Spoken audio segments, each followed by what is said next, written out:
You're smarter than average, you've probably felt what I'm about to describe. That heavy weight in your chest when you wake up in the morning, the nagging sense that life lacks real meaning, a burden that persists and doesn't leave your heart easily.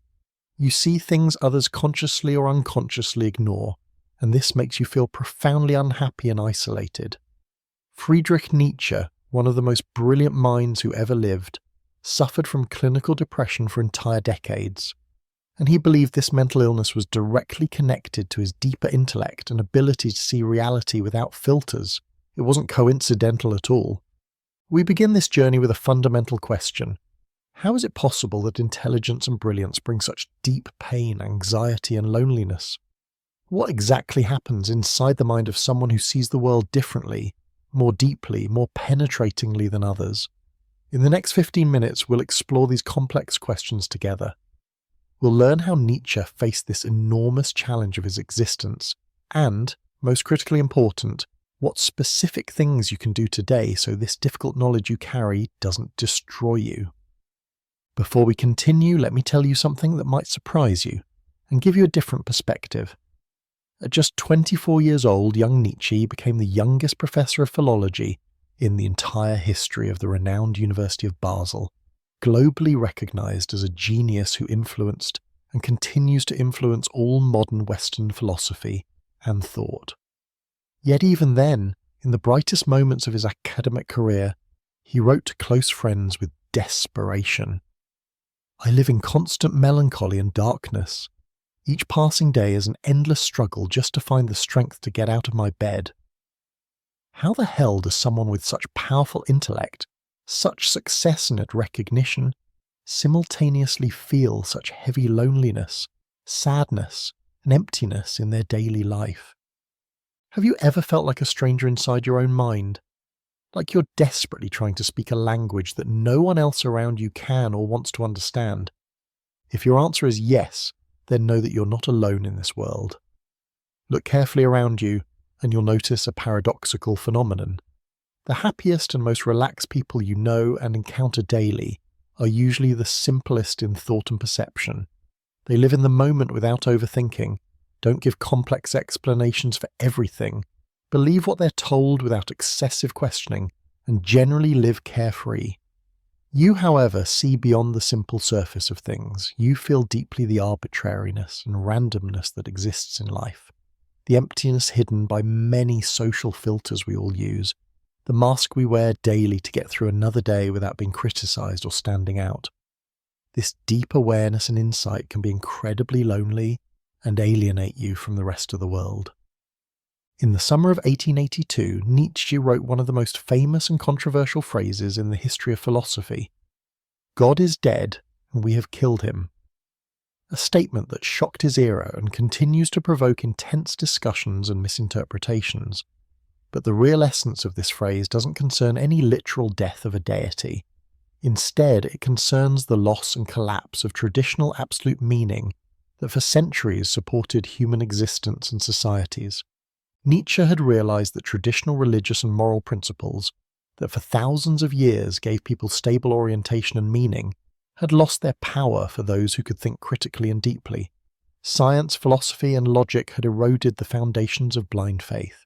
If there is no God or some other supreme, absolute principle that determines what's right and wrong, then there's neither absolute truth nor predetermined purpose in existence. Everything we believe deeply about good and evil, justice and injustice, success and failure, love and hate, all these fundamental elements of human experience are ultimately products of human imagination, social convention, and collective agreements that can change at any moment. This deep and unpleasant realization inevitably leads to what Nietzsche called nihilism, a mental state where life and existence appear completely empty of content, without inherent purpose or value. It's the feeling that everything is futile, that nothing has real significance, that life is ultimately empty noise. Consider for a moment how crushingly difficult it is to live daily and function normally knowing or deeply suspecting inside you that everything we consider important and sacred is ultimately human constructs without absolute foundation. This terrifying yet simultaneously liberating awareness, though it may be philosophically significant and spiritually enriching, is also psychologically and emotionally painful for whoever experiences it. It's precisely in this painful state that the most intelligent and insightful among us move daily. Because they have the mental equipment and intellectual capacity to see reality without the protective veil of sweet self-deceptions and convenient illusions that keep other people relatively safe and happy. The close relationship between high intelligence and depression isn't just an interesting philosophical hypothesis or romantic idea about the melancholic intellectual. On the contrary, it's a phenomenon that has been documented and confirmed by numerous scientific studies and research over recent decades. A particularly interesting and comprehensive study conducted by Harvard University in 2012 thoroughly examined over 4,000 individuals of various ages and socioeconomic situations. The results were striking and confirmed what many suspected. People with intelligence quotients, IQ above 120 points, had statistically 3 times greater likelihood of developing clinically diagnosed depression at some point in their lives compared to people of average intelligence. But what's ultimately the deeper reason for this worrying statistical relationship? Imagine your mind as an incredibly powerful and sophisticated computer processor that has no off switch and never stops functioning. From the moment you wake up in the morning until you fall asleep at night, this mental mechanism continuously collects, processes, analyzes, and interprets massive volumes of information. Every social interaction you observe, every word you hear, every behavior you see, every decision you make, everything is analyzed meticulously and deeply. However, this endless mental activity has its own heavy price. The excessive analysis and complex internal dialogue that constantly happens in your head can transform into a destructive form of mental paralysis, where emotions freeze and spontaneous action becomes nearly impossible in the face of excessive and endless accounting of every possible choice and consequence. A classic and easily understandable example of this phenomenon is the experience of a social event, like a party or gathering. Most people simply enjoy the moment, relax, and have fun without thinking further. You, however, see and unconsciously record many additional layers. How many lies and pretense hide within seemingly innocent conversations? How artificial and fake all these people really are who present themselves so naturally? How much desperation and loneliness they hide under their bright social masks? And how shallow and empty most of the human contacts you observe around you really are in essence. But here's what's truly remarkable and inspiring in Nietzsche's philosophy. The great philosopher didn't remain trapped and defeated by this terrifying nihilistic weakness and despair. Instead, through years of internal struggle and deepest contemplation, he discovered and developed a revolutionary and radically different approach he called will to power. And here we must be very careful.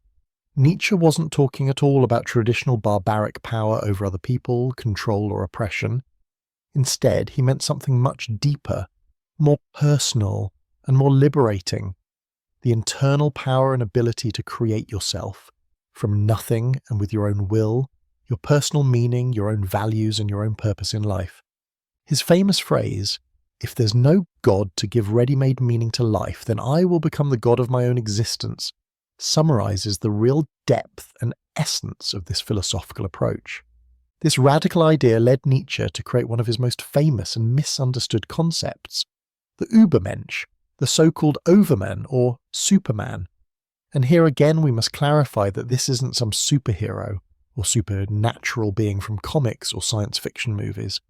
Instead, the Übermensch is a completely human and achievable character, a person who has managed to transcend and overcome their need for external validation, social acceptance, and ready-made answers from others.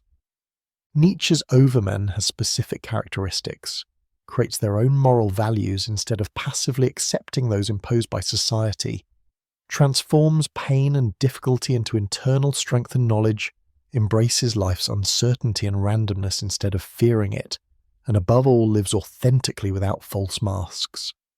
In daily practical application, this philosophical approach consists of 4 basic steps. First, accept fully and without fear that there's no predetermined, absolute meaning in existence, and that this is actually liberating.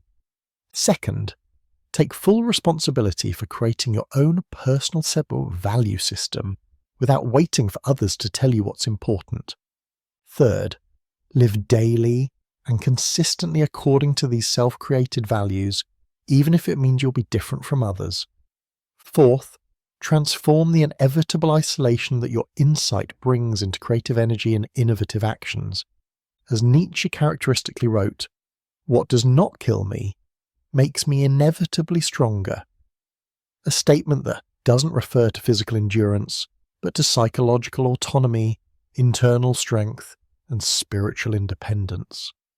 Now let's bring all these deep philosophical ideas down from the heaven of abstract concepts and transfer them to very specific practical strategies you can apply immediately to your daily life and personal challenges. The methodology I'll propose is based on 3 fundamental pillars I've developed through years of study and personal application of Nietzsche's ideas. The first pillar is creative solitude. Instead of seeing your loneliness as a personal flaw, social failure, or a problem that must be solved as quickly as possible, learn to appreciate and utilize it as a real source of internal strength and inexhaustible creativity. The greatest thinkers, artists, scientists, and creators in human history were mostly outsiders, people who found in their isolation the time, quiet, and spiritual freedom they needed to create something truly innovative and unique. The second pillar is creating personal mythology. This means you must consciously and purposefully create your own distinctive story, your own meaning, your personal mission, and the value system that will guide your decisions. Don't wait for society, your family, or friends to tell you who you should be, what you should pursue, or how you should live. Take complete control of this process into your own hands. The third pillar is strategic perspective shift. Every time you feel overwhelmed or paralyzed by excessive analysis, the anxiety of knowledge, or the weight of your realizations, take a conscious step back from the situation and ask yourself this critical question. How can I use and leverage this difficult knowledge or experience to become stronger, more creative, and more authentic? This way, depression and pain don't become obstacles that stop you, but tools that make you richer internally. To make all this more concrete and applicable, I suggest 2 simple but powerful practices. Daily practice. Every night before you sleep, spend 5 minutes writing in a notebook the thoughts, feelings, or experiences that disturbed or saddened you that day. Then for each of these difficulties, try to find a way to address it creatively, whether through art, writing, music, exercise, or any other activity that expresses you authentically. Weekly practice. Each week, dedicate at least 2 hours to activities that truly express your real self and your deepest values, regardless of what others will say or if they'll judge you. Connect with people who understand your thinking. Find at least one person who can discuss these topics in depth with you, even online. Segment 6, Call to Action and Community Building, 15 to 17 minutes. Reaching the end of this journey into Nietzsche's thought, I want to remind you of something fundamental and liberating. Your intelligence, your insight, and your ability to see beyond surfaces isn't some curse or punishment you must endure. Instead, it's a real superpower, an exceptional gift that you simply haven't yet learned to use in the most efficient and creative way. Nietzsche realized this through decades of personal struggle, deep study, and endless experimentation with himself, but eventually found an exit that didn't just make him survive, but triumph and inspire millions of people to this day. I won't promise you that you'll ever feel the simple, carefree happiness that people who don't think deeply have. I won't lie to you that you'll find complete social acceptance or that you'll stop feeling different. What I can promise you is much deeper and more lasting. You can discover the deep, genuine satisfaction that comes from living fully according to your real, authentic self, without pretending to be something you're not to please others. And this, according to Nietzsche's deep philosophy, is the only meaning truly worth pursuing, fighting for, and defending with all your strength. Now, I want us to create together a real community of people facing similar challenges. In the comments below this video, write honestly about what specific truth, knowledge, or realization has brought you the greatest loneliness or makes you feel most different and alien from the people around you. You'll see that you're not at all alone in this struggle, and that there are many more people than you imagine who share your experience. Subscribe to the channel if these ideas and approaches help you feel less weird and more powerful, less isolated and more connected to your true self. In upcoming videos, we'll continue this exploration, and you'll learn how to create your own, completely personal life philosophy from absolute zero, using the most powerful techniques and strategies from history's greatest philosophers like Epictetus, Sartre, Camus, and of course Nietzsche himself. Until our next meeting, think deeply, create boldly, and remember, your differentness is your superpower.